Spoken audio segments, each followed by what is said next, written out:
Hi friends, welcome to my channel. Friends, ಇವತ್ತು ನಾನು ಸಂಜೆಯಿಂದ ವ್ಲಾಗ್ನ ಸ್ಟಾರ್ಟ್ ಮಾಡಿದ್ದೀನಿ. ಇವತ್ತು ಸೋಮವಾರ ಅಮಾವಾಸ್ಯೆ ಇತ್ತು. ಅದಕ್ಕೆ ಇವತ್ತು ರಿಷಿ ಪೂಜೆ ಮಾಡ್ತಾ ಇದ್ದಾಳೆ. ಫುಲ್ ಮಲ್ಲಿಗೆ ಹೂವು ಮುಡ್ಕೊಂಡು ನೀಟಾಗಿ ಎಲ್ಲ ರೆಡಿ ಮಾಡಿಕೊಂಡು ದೇವ್ರ ಮನೇನ ಪೂಜೆ ಮಾಡ್ತಾ ಇದ್ದಾಳೆ. ಇವತ್ತಿನ ದಿನ ಹೇಗೆ ಹೋಗುತ್ತೆ ಏನು, ಆಮೇಲೆ ಈ ಬ್ಲಾಗಲ್ಲಿ ಏನಿರುತ್ತೆ ಅಂತ ಅಂದ್ಬಿಟ್ಟು ನಾನು ನಿಮ್ಮ ಜೊತೆ ಶೇರ್ ಮಾಡ್ಕೋತೀನಿ. ಅದಕ್ಕಿಂತ ಮುಂಚೆ ನನ್ನ ಚಾನಲ್ನ ಇನ್ನೂ ಯಾರು ಸಬ್ಸ್ಕ್ರೈಬ್ ಮಾಡ್ಕೊಂಡಿಲ್ಲ, ಪ್ಲೀಸ್ ಸಬ್ಸ್ಕ್ರೈಬ್ ಮಾಡ್ಕೊಳ್ಳಿ. ವಿಡಿಯೋ ಏನಾದರೂ ಇಷ್ಟ ಆದರೆ ಪ್ಲೀಸ್ ಒಂದು ಲೈಕ್ ಮಾಡಿ, ಕಾಮೆಂಟ್ ಮಾಡಿ, ಹಾಗೆ ಶೇರ್ ಮಾಡಿ. ಓಕೆನಾ ಫ್ರೆಂಡ್ಸ್, ಬನ್ನಿ ವ್ಲಾಗ್ನ ಸ್ಟಾರ್ಟ್ ಮಾಡೋಣ. ಫ್ರೆಂಡ್ಸ್, ಇವತ್ತು ನೈಟ್ ಅಡುಗೆಗೆ ರೊಟ್ಟಿ ಮಾಡ್ತಾಯಿದ್ದೀನಿ. ನಮ್ಮ ಮನೇಲಿ ರವೆ ರೊಟ್ಟಿ ಅಂತಂದರೆ ಎಲ್ಲರಿಗೂ ಫೇವ್ರೇಟು. ಅದಕ್ಕೆ ಇವಾಗ ರವೆ ರೊಟ್ಟಿ ಮಾಡ್ತಾಯಿದ್ದೀನಿ. ನಮ್ಮ ಸುಬ್ಬುಗೂ ಇಷ್ಟ. ಫ್ರೆಂಡ್ಸ್, ಅವನು ಇವಾಗ ಓದ್ಕೊತಾ ಇದ್ದ. ಇವಾಗ ಬಂದ, ನಾನು ವಿಡಿಯೋ ಮಾಡೋಕ್ಕೆ ಸ್ಟಾರ್ಟ್ ಮಾಡಿದ್ನಲ್ಲ, ಅದಕ್ಕೆ ಬಂದ. ಹೋಗಪ್ಪ ಹೋಗು. ಇವಾಗ ರವೆ ರೊಟ್ಟಿ ಮಾಡೋದಕ್ಕೆಲ್ಲ ರೆಡಿ ಮಾಡ್ಕೊಂಡಿದ್ದೀನಿ. ಏನೇನು ಹಾಕ್ತೀನಿ ಅಂತ ನಿಮಗೂ ತೋರಿಸ್ತೀನಿ. ಬನ್ನಿ. ರವೆ ಮತ್ತು ಅಕ್ಕಿ ಹಿಟ್ಟನ್ನ ತೊಗೊಂಡಿದ್ದೀನಿ. ಈಗ ಇದಕ್ಕೆ ರುಚಿಗೆ ತಕ್ಕಷ್ಟು ಉಪ್ಪನ್ನು ಸೇರಿಸ್ಕೊತೀನಿ.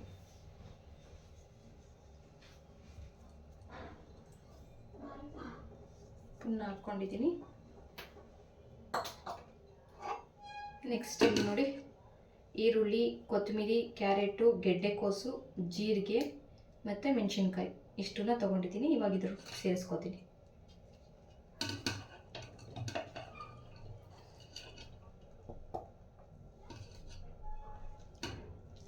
ಇದೆಲ್ಲ ಹಾಕ್ಬಿಟ್ರೆ ಇಷ್ಟ ಆಗ್ಬಿಡುತ್ತೆ. ಕಲಸ್ತೀನಿ, ಎಲ್ಲ ಫುಲ್ಲು ಸೇರಿಸ್ಕೊತೀನಿ. ಈಗ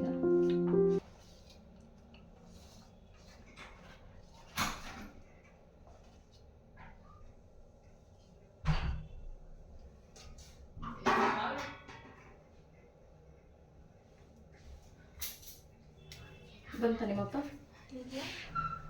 ಈಗ ಕಲಿಸ್ಕೊತಾ ಇದ್ದೀನಿ. ಇದನ್ನು ನೀರು ಹಾಕ್ದಂಗೆ ಹಂಗೆ ಕಲಿಸ್ಕೊತೀನಿ. ಫಸ್ಟು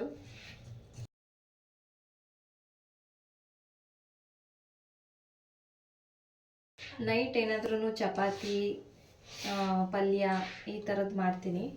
ಬೆಳಗ್ಗೆ ಹೊತ್ತು ರೈಸ್ ಐಟಮ್ ಮಾಡಿಬಿಡ್ತೀನಿ. ಈಗ ಸ್ವಲ್ಪ ನೀರು ಹಾಕ್ಕೊಂಡು ಕಲಿಸ್ಕೊತೀನಿ. ಇದನ್ನು ಕಲಿಸ್ಬಿಟ್ಟು ಇಟ್ಬಿಡ್ಬೇಕು ಸ್ವಲ್ಪ ಹೊತ್ತು, ಸಾಫ್ಟ್ ಆಗುತ್ತೆ. ಹಂಗೆ ಕಲಸಿ ಹಂಗೆ ಮಾಡ್ತೀನಿ ಅಂದರೆ ಆಗಲ್ಲ. ಒಂದು ಅರ್ಧ ಗಂಟೆ ಮುಂಚೆನಾದರೂ ಕಲಿಸ್ಬೇಕು ನೀಟಾಗಿ.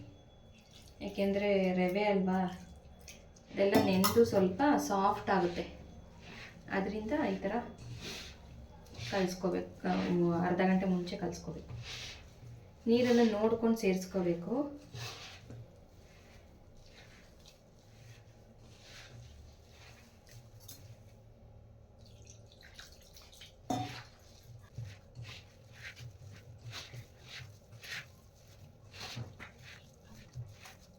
ಈಗ ಟೈಮ್ ಬಂದು 8 ಗಂಟೆ ಆಗೋಯ್ತು ಆಗಲೇ.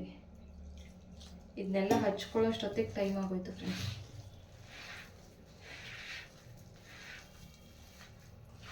ರೆಡಿ ಮಾಡ್ಕೊಳ್ಳೋಷ್ಟೊತ್ತಿಗೆ 7 ಗಂಟೆಗೆ ಸ್ಟಾರ್ಟ್ ಮಾಡಿದೆ. ಪಾತ್ರೆ ಎಲ್ಲ ತೊಳೆದು ಮತ್ತು ಇದನ್ನೆಲ್ಲ ಹಚ್ಕೊಳ್ಳೋಷ್ಟೊತ್ತಿಗೆ 8 ಗಂಟೆ ಆಗೋಯ್ತು. ಈಗ ಇದು ಮಾಡಾದ್ಮೇಲೆ ಕ್ವಿಕ್ಕಾಗಿ ಚಟ್ನಿ ಮಾಡಿಬಿಡ್ತೀನಿ. ಚಟ್ನಿ ಮಾಡೋಷ್ಟೊತ್ತಿಗೆ ಇದು ನೆನ್ಕೊಳ್ಳುತ್ತೆ. ಇಷ್ಟು ಉಂಡೆ ಬರೋ ಥರ, ಈ ಥರ ಇಷ್ಟ ಅದಕ್ಕೆ ಕಲಿಸ್ಕೋಬೇಕು.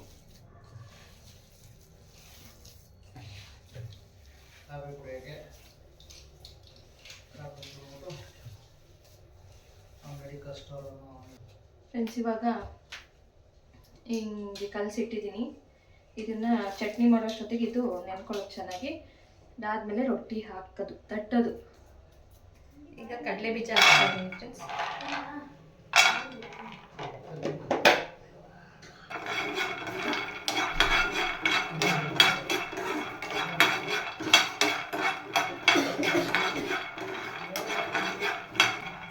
ಫ್ರೆಂಡ್ಸ್, ಇಷ್ಟು ಉಳಿದಿದ್ದೀನಿ. ಇವಾಗ ಇದು ತಣ್ಣಗಾಗೋಷ್ಟೊತ್ತಿಗೆ ಮಿಕ್ಕಿದೆಲ್ಲ ರೆಡಿ ಮಾಡ್ಕೊತೀನಿ.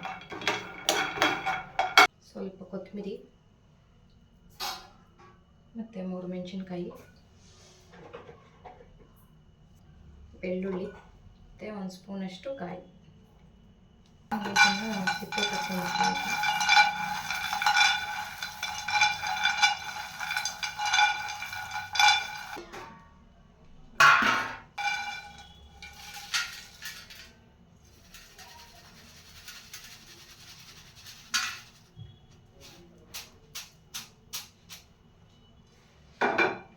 ಈಗ ಇದರೊಳಗೆ ಹಾಕ್ಕೊಂಡು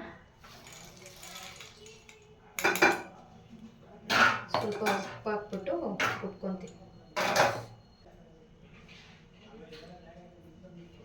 ಸ್ವಲ್ಪ ನೀರು ಹಾಕ್ಬಿಟ್ಟು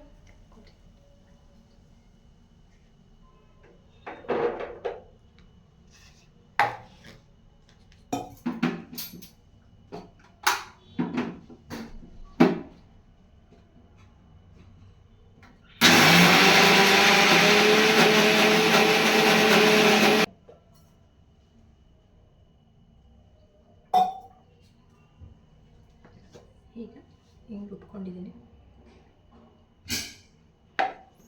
ಈಗ ರೊಟ್ಟಿ ಹಾಕೋಣ. ಈಗ ರೊಟ್ಟಿ ತಟ್ಟೋ ಪೇಪರ್ ಮೇಲೆ ಒಂದು ಸ್ಪೂನಷ್ಟು ಎಣ್ಣೆ ಹಾಕ್ಕೊಂಡ್ಬಿಟ್ಟು ಅದಕ್ಕೆ ಒಂಚೂರು ಹಿಟ್ಟು, ಒಂದು ಚಪಾತಿ ಹಿಟ್ಟಿಗಿನ್ನ ಇನ್ನೊಂದು ಸ್ವಲ್ಪ ಜಾಸ್ತಿ ಹಿಟ್ಟನ್ನು ತಗೊಂಡು ಹಾಕ್ಕೊಂಡು ತಟ್ಕೋಬೇಕು. ನೀಟಾಗಿ ಬರುತ್ತೆ ಈ ಪೇಪರ್ ಮೇಲೆ. ಈ ಪೇಪರು ಮೀಶೋನಲ್ಲಿ ನಾನು ಬುಕ್ ಮಾಡಿದ್ದೆ, 2 ಬಂದಿತ್ತು. 199 ರೂಪಾಯಿ ಈ ಒಂದು ಪೇಪರು. ಯಾವುದೇ ತರಹದ ರೊಟ್ಟಿನೂ ಸಹ ಇದ್ರ ಮೇಲೆ ತಟ್ಕೋಬೋದು. ತಟ್ಟೋ ರೊಟ್ಟಿನ ಈಸಿಯಾಗಿ ತಟ್ಬಿಟ್ಟು ಹೆಂಚ ಮೇಲೆ ಹಾಕ್ಬಿಡ್ಬೋದು, ಆರಾಮ್ಸೆ ರೊಟ್ಟಿ ಬಂದುಬಿಡುತ್ತೆ. ನಾನು ಈ ಪೇಪರ್ನ ತೊಗೊಳ್ಳೋದಕ್ಕಿಂತ ಮುಂಚೆ ಫಸ್ಟು ಎಣ್ಣೆ ಕವರ್ ಬರುತ್ತಲ್ಲ ಅದರಲ್ಲಿ ತಟ್ತಾಯಿದ್ದೆ. ತಟ್ಬಿಟ್ಟು ಆದರೆ ಹಾಕೋಕ್ಕಾಗ್ತಾಯಿರಲಿಲ್ಲ ಅದನ್ನು. ಅದ್ರಲ್ಲಿ ತಟ್ಬೋದಿತ್ತು, ಬಟ್ ಹಾಕೋಕ್ಕಾಗ್ತಿರ್ಲಿಲ್ಲ ಹೆಂಚ ಮೇಲೇ. ಅದೆಲ್ಲ ಕರ್ಗೋಗ್ತಿತ್ತಲ್ಲ ಪ್ಲಾಸ್ಟಿಕ್ಕು, ಅದರಿಂದ. ಈ ಒಂದು ಪೇಪರ್ ಆದರೆ ಆರಾಮ್ಸೆ ಕಾದಿರೋ ಹೆಂಚ ಮೇಲೇ ಹಾಕ್ಬಿಟ್ಟು ತೆಗೆದುಬಿಡ್ಬೋದು. ರಾಗಿ ರೊಟ್ಟಿನೂ ಸಹ ಇದೇ ಥರನೇ ಮಾಡ್ತೀನಿ, ಮತ್ತು ಅಕ್ಕಿ ರೊಟ್ಟಿನೂ ಸಹ ನೀಟಾಗಿ ಬರುತ್ತೆ. ಆದರೆ ನಾನು ಜಾಸ್ತಿ ನಮ್ಮ ಮನೇಲಿ ಮಾಡೋದು ಅಂತಂದರೆ ಬಳಿಯೋ ರೊಟ್ಟಿನೇ.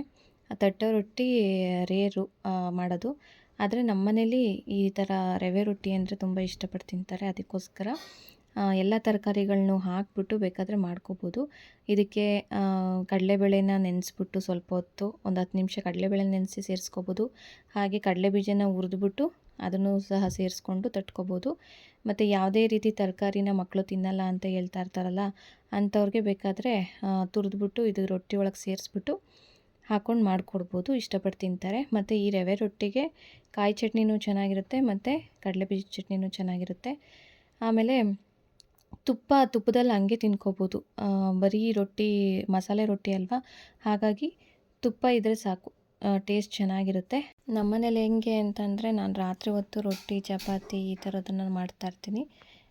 ಏನಾದರೂ ಪಲ್ಯ ಮಾಡಿಬಿಟ್ಟು ಚಪಾತಿ ಮಾಡಿಬಿಡೋದು, ಇಲ್ಲಾಂದರೆ ಈ ಥರ ರೊಟ್ಟಿ ಮಾಡಿಬಿಟ್ಟು ಪಲ್ಯ ಮಾಡೋದು, ಈ ಥರ ಮಾಡ್ತಾಯಿರ್ತೀನಿ.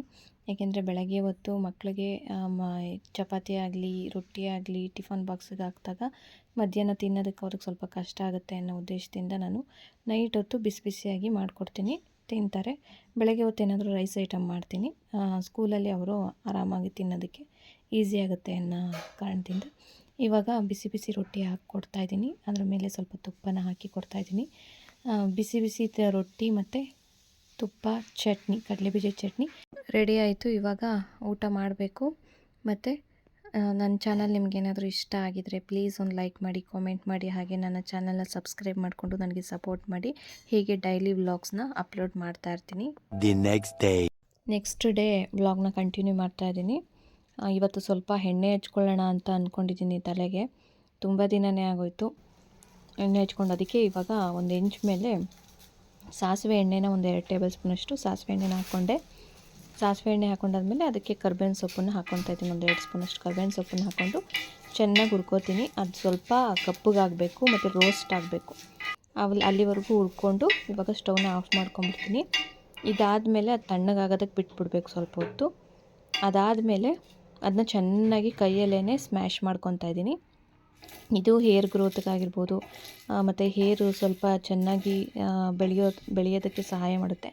ಕರ್ಬೇವಿನ ಸೊಪ್ಪು ನಿಮಗೆ ಗೊತ್ತಿರೋ ಹಾಗೆ ಎಲ್ಲದಕ್ಕೂ ಒಳ್ಳೆಯದು, ತಿಂದರೆ ಕಣ್ಣಿಗೆ ಒಳ್ಳೆಯದು, ಹೇರ್ಸ್ಗೆ ಒಳ್ಳೆಯದು. ಅದರಿಂದ ಇವಾಗ ಅದನ್ನು ಎಲ್ಲ ಪುಡಿ ಮಾಡಿ ಕೈಯಲ್ಲೇ ಈಗ ಸ್ವಲ್ಪ ಕೊಬ್ಬರಿ ಎಣ್ಣೆನ ತೊಗೊಂಡಿದ್ದೀನಿ. ನನ್ನ ಕೂದಲಿಗೆ ಎಷ್ಟಾಗುತ್ತೋ ಅಷ್ಟು ಕೊಬ್ಬರಿ ಎಣ್ಣೆನ ತೊಗೊಂಡಿದ್ದೀನಿ. ಅದಕ್ಕೆ ಈ ಕರ್ಬೇವಿನ ಸೊಪ್ಪಿನ ರಸ ಇರುತ್ತಲ್ಲ ಅದನ್ನೆಲ್ಲ ಚೆನ್ನಾಗಿ ಹಿಂಡ್ಕೋಬೇಕು. ಅದು ಸಾಸಿವೆ ಎಣ್ಣೆ ಮತ್ತು ಕರ್ಬೇವಿನ ಸೊಪ್ಪಿನ ರಸ ಎಲ್ಲ ಕೊಬ್ಬರಿ ಎಣ್ಣೆಗೆ ಹಿಡ್ಕೊಳ್ಳೋ ಥರ ನೀಟಾಗಿ ಅದನ್ನು ಒಂದು ಕಾಫಿ ಸೋಸೋದು ಇದು ಬರುತ್ತಲ್ಲ ಅದರಲ್ಲಿ ಸೋದಿಸ್ಕೊತಾ ಇದ್ದೀನಿ. ಈಗ ಇದನ್ನು ಹಚ್ಕೋಬೇಕು. ಅಂದರೆ ನಾನು ವೀಕ್ಲಿ 1 ಟೈಮು ಈ ಥರ ಮಾಡ್ಕೊತೀನಿ. ನೀವು ಮುಂಚಿನ ಬ್ಲಾಗ್ಸಲ್ಲೆಲ್ಲ ನೋಡಿರ್ಬೋದು, ನನ್ನ ಕೂದಲು ತುಂಬಾ ಉದ್ದ ಇತ್ತು. ಬಟ್ ಏನು ಅಂತಂದರೆ ನನ್ನ ನಾದಿನಿ ಮಗಳು ಮದುವೆ ಸೆಟ್ ಆಯಿತು. ಅದಕ್ಕೆ ಸ್ವಲ್ಪ ಕಟಿಂಗ್ ಮಾಡಿಸ್ಕೊಳ್ಳೋಣ ಅಂತ ಅಂದ್ಕೊಂಬಿಟ್ಟು ಒಂದು ಲಾಂಗ್ ಹೇರಲ್ಲೇ ಫೆದರ್ ಕಟ್ಟು ಅಥವಾ ಸ್ಟೆಪ್ ಕಟ್ ಮಾಡಿಸ್ಕೊಳ್ಳೋಣ ಅಂತ ನಾನು ಥಿಂಕ್ ಮಾಡಿದೆ. ಸರಿ ಅಂತ ಅಂದ್ಬಿಟ್ಟು ಪಾರ್ಲರ್ಗೆ ಹೋದೆ. ಒಂದು ಸತಿ ಅವ್ರು ಏನು ಮಾಡಿದ್ರು, ಚೆನ್ನಾಗೇ ಮಾಡಲಿಲ್ಲ, ಅದು ಸ್ಟೆಪ್ ಬೈ ಸ್ಟೆಪ್ ಬರಲೇ ಇಲ್ಲ. ಅದಕ್ಕೆ ಏನು ಮಾಡಿದೆ, ಇನ್ನೊಂದು ಸತಿ ಇನ್ನೊಂದು ಪಾರ್ಲರ್ಗೆ ಹೋದೆ. ಅದೇ ದಿನವೇ ಮಾಡಿಸ್ಕೊಂಡಿದ್ದ ದಿನವೇ ಅಲ್ಲಿ ಚೆನ್ನಾಗಿ ಮಾಡಿಲ್ಲ ಅಂತ ಅಂದ್ಬಿಟ್ಟು ಇನ್ನೊಂದು ಪಾರ್ಲರ್ಗೆ ಹೋದೆ. ಅಲ್ಲೇನು ಮಾಡಿದ್ರು, ಇನ್ನೂ ಶಾರ್ಟ್ ಮಾಡಾಕ್ಬಿಟ್ರು. ಇಷ್ಟು ಲಾಂಗ್ ಇದ್ದಿದ್ದು ಹೇರ್ನ ಇಷ್ಟು ಶಾರ್ಟ್ ಮಾಡಾಕ್ಬಿಟ್ರು. ಇವಾಗ ಏನಾಗ್ಬಿಟ್ಟಿದೆ ಅಂದರೆ, ಈ ಕಡೆ ನನಗೆ ಜುಟ್ಟು ಹಾಕ್ಕೊಳಕ್ಕಾಗ್ತಾಯಿಲ್ಲ, ಈ ಕಡೆ ಜಡೆನೂ ಬರ್ತಾಯಿಲ್ಲ. ನಾನು ಯಾವಾಗ ಹೇರ್ ಕಟ್ ಮಾಡಿಸ್ಕೊಳಕ್ಕೆ ಹೋದಾಗ್ಲೂ ಇದೇ ಥರ ಪ್ರಾಬ್ಲಮ್ ಆಗಿಬಿಡುತ್ತೆ. ನಾನು ಫುಲ್ಲು ಲಾಂಗ್ ಹೇರ್ನ ಬೆಳೆಸ್ಕೊಂಡಿರ್ತೀನಿ. ಒಂದು ಸ್ವಲ್ಪ ಏನಾದರೂ ಕಟ್ ಮಾಡಿಸ್ಕೋಬೇಕು ಅಂತ ಪಾರ್ಲರ್ಗೆ ಏನಾದರೂ ಹೋದರೆ ಅದಕ್ಕೇನಾದರೂ ಒಂದು ಕಾದಿರುತ್ತೆ ಅಂತಲೇ ಅರ್ಥ. ಫುಲ್ಲು ಶಾರ್ಟ್ ಮಾಡಿಬಿಡ್ತಾರೆ. ನಾನು ಹೇಳಿರ್ತೀನಿ, ಅದು ಚೆನ್ನಾಗಿ ಬಂದಿರಲ್ಲ ಅಥವಾ ಫುಲ್ ಶಾರ್ಟ್ ಆಗೋಗ್ಬಿಡುತ್ತೆ, ಹಂಗಾಗೋಗ್ಬಿಡುತ್ತೆ. ಒಂದು ಸರಿ ಏನು ಮಾಡಿದೆ ಅಂದರೆ, ಹಿಂಗೆ ಯು ಶೇಪ್ ಮಾಡಿಸ್ಕೊಳ್ಳೋಣ ಅಂತ ಹೋದೆ ಪಾರ್ಲರ್ಗೆ. ಅಲ್ಲೇನು ಮಾಡಿಬಿಟ್ರು, ಫುಲ್ಲು ಶಾರ್ಟ್. ಹೆಂಗೆ ಗೊತ್ತಾ, ಈ ಕುತ್ತಿಗೆಗೆ ಬರುತ್ತಲ್ಲ ಅಷ್ಟು ಕುತ್ತಿಗೆವರೆಗೂ ಶಾರ್ಟ್ ಮಾಡಿಬಿಟ್ಟಿದ್ರು. ಆವಾಗಂತೂ ನನಗೆ ಏನು ಹಂಗೆ ಬಿಟ್ಕೊಳ್ಳೋಕ್ಕೂ ಆಗ್ತಾಯಿಲ್ಲ, ಜುಟ್ಟು ಹಾಕ್ಕೊಳ್ಳೋಕ್ಕೂ ಆಗ್ತಾಯಿಲ್ಲ, ಹಂಗಾಗೋಗ್ಬಿಟ್ಟಿತ್ತು. ಆದ್ರೂ ಈ ಸತಿ ಧೈರ್ಯ ಮಾಡಿಬಿಟ್ಟು ಲಾಂಗ್ ಹೇರಲ್ಲೇ ಮಾಡಿಸ್ಕೊಳ್ಳೋಣ ಅಂತ ಹೋದೆ. ಬಟ್ ಅದೇನಾಗೋಯ್ತು, ಇಷ್ಟು ಶಾರ್ಟ್ ಆಗೋಯ್ತು. ಏನೂ ಮಾಡೋಕ್ಕಾಗಲ್ಲ. ಈಗ ಒಂದು 2 ಅವರ್ ಬಿಟ್ಕೊಂಡು ಸ್ನಾನ ಮಾಡ್ಕೊಂಡು ಬರ್ತೀನಿ. ನೋಡಿ, ಎಣ್ಣೆ ಹಚ್ಕೊಂಡು ಸ್ನಾನ ಮಾಡಿರೋದ್ರಿಂದ ತುಂಬ ಶೈನಿಯಾಗಿದೆ, ತುಂಬ ಸಾಫ್ಟಾಗಿರುತ್ತೆ ಕೂದಲು. ನಿಮಗೆ ಫೀಲ್ ಆಗುತ್ತೆ ಅದು ತುಂಬ ಒರಟಾಗಿ ಯಾರಿಗಿರುತ್ತೋ. ಇವಾಗ ಹಂಗೆ ಬರೀ ತಲೆಲೇ ತಲೆಗೆ ಸ್ನಾನ ಮಾಡ್ಕೋಬಾರ್ದು. ಈ ಥರ ಎಣ್ಣೆ ಹಚ್ಕೊಂಡು ಮಾಡ್ಕೊಳ್ಳೋದ್ರಿಂದ ಕೂದಲು ಸಾಫ್ಟ್ ಆ್ಯಂಡ್ ಶೈನ್ ಆಗುತ್ತೆ ಮತ್ತು ಸಿಲ್ಕಿಯಾಗಿರುತ್ತೆ. ನಾನು ವೀಕ್ಲಿ 1 ಸತಿ ಈ ಥರ ಎಣ್ಣೆಗೆ ಕರ್ಬೇವಿನ ಸೊಪ್ಪನ್ನು ಹಾಕಿ ಸಾಸಿವೆ ಎಣ್ಣೆನ ಹಚ್ಕೋತೀನಿ. ಬಟ್ ಏನಾದರೂ ಸ್ನಾನ ಮಾಡಬೇಕಾದ್ರೆ, ತಲೆಗೆ ಸ್ನಾನ ಮಾಡಬೇಕಾದ್ರೆ ಕೊಬ್ಬರಿ ಎಣ್ಣೆನ ಹಚ್ಕೊಂಡು 1 ಅವರ್ ಬಿಟ್ಕೊಂಡು ಸ್ನಾನ ಮಾಡ್ಕೋತೀನಿ. ಆವಾಗ ಹೇರ್ಸು ತುಂಬ ಸ್ಮೂತಾಗಿ ಚೆನ್ನಾಗಿ ಬರುತ್ತೆ. ಇದಾದಮೇಲೆ ನಾನು ಸ್ವಲ್ಪ ಬುಕ್ಸ್ ಎಲ್ಲ ಇತ್ತು ಲಾಸ್ಟ್ ಇಯರ್ದು ಮಕ್ಕಳದು, ಅದನ್ನೆಲ್ಲ ಸಪ್ರೇಟ್ ಮಾಡಿ ಇಡ್ತಾಯಿದ್ದೀನಿ, ತೂಕಕ್ಕೆ ಹಾಕ್ಬಿಡೋಣ ಅಂತ ಅಂದ್ಬಿಟ್ಟು. ತುಂಬಾ ಬುಕ್ಸ್ ಇತ್ತು ಲಾಸ್ಟ್ ಇಯರು ಮತ್ತು ಅದಕ್ಕೆ ಲಾಸ್ಟ್ ಇಯರ್ದು ಸೇರಿಸಿ ಎಲ್ಲ ಹಂಗೆ ತುಂಬಿಕೊಂಡಿದ್ದೆ. ಅದನ್ನೆಲ್ಲ ತೆಗೆದ್ಬಿಟ್ಟು ಇವಾಗ ಅವನ್ನೆಲ್ಲ ನೋಡಿ, ಏನಾದ್ರೂ ಪೇಜಸ್ ಏನಾದರೂ ಇದ್ದರೆ ಅದನ್ನು ನೋಡಿಬಿಟ್ಟು ಇಡ್ತಾಯಿದ್ದೀನಿ. ರಫ್ ನೋಟ್ಗೆ ಏನಾದರೂ ಬಳಸ್ಕೋತಾರೆ ಅಂತ ಅಂದ್ಬಿಟ್ಟು ಇನ್ನು ಮಿಕ್ಕಿದ್ದೆಲ್ಲನೂ ನೋಡಿ ಹಾಕ್ತಾಯಿದ್ದೀನಿ. ಮಕ್ಕಳು ಸ್ಕೂಲ್ಗೆ ಹೋಗಿದ್ರಲ್ಲ, ಅವ್ರು ಏನಾದರೂ ಇದ್ಬಿಟ್ರೆ ಮನೇಲಿ ನನಗೇನನ್ನು ಬಿಸಾಕ್ಸೋಕ್ಕೆ ಬಿಡಲ್ಲ. ಅದಕ್ಕೆ ಫಸ್ಟೇ ಎಲ್ಲ ಇಟ್ಕೊತಾರೆ, ಬೇಕು ಅದು ಬೇಕು ಇದು ಬೇಕು ಅಂತ ಎಲ್ಲ ಇಟ್ಕೊತಾರೆ. ಆದರೆ ಅದನ್ನು ಯೂಸ್ ಮಾಡ್ತಾರಲ್ಲ, ಅದಕ್ಕೆ ಏನು ಮಾಡಿದೆ, ಅವರು ಸ್ಕೂಲ್ಗೆ ಹೋದ್ಮೇಲೆ ಇದನ್ನೆಲ್ಲ ಎತ್ತಿಟ್ಬಿಡೋಣ ಅವ್ರು ಬರೋಷ್ಟೊತ್ತಿಗೆ ಅಂತ ಅಂದ್ಬಿಟ್ಟು ಮಾಡ್ತಾಯಿದ್ದೆ.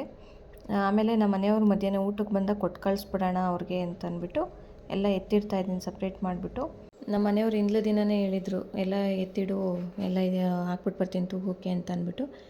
ನಾನು ಮಕ್ಳಿಗೆ ಹೇಳಿದ್ದೆ ಎತ್ತಿಡ್ರೋ ಸ್ವಲ್ಪ ಅಂತ ಅಂದ್ಬಿಟ್ಟು. ಅವ್ರೇನು ಮಾಡಿದ್ರು, ಸ್ವಲ್ಪ ಮಾತ್ರ ಎತ್ತಿಟ್ಟಿದ್ರು. ಅದಕ್ಕೆ ನಾನು ಎಲ್ಲ ತೆಗೆದ್ಬಿಟ್ಟು ನಾನೇ ನೋಡ್ಬಿಟ್ಟು ಹಾಕೋಣ ಅಂತ ಅಂದ್ಬಿಟ್ಟು ಹಾಕ್ತಾಯಿದ್ದೀನಿ.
ಬುಕ್ಸ್ನೆಲ್ಲ ಜೋಡಿಸಾದ್ಮೇಲೆ ನನಗೆ ತುಂಬ ಕಡಿಮೆ ಟೈಮ್ ಇತ್ತು. ಯಾಕೆಂದರೆ ನಮ್ಮ ಮನೆಯವ್ರು ಬರೋಷ್ಟೊತ್ತಿಗೆ ನಾನು ಅಡುಗೆ ಮಾಡಬೇಕಾಗಿತ್ತು.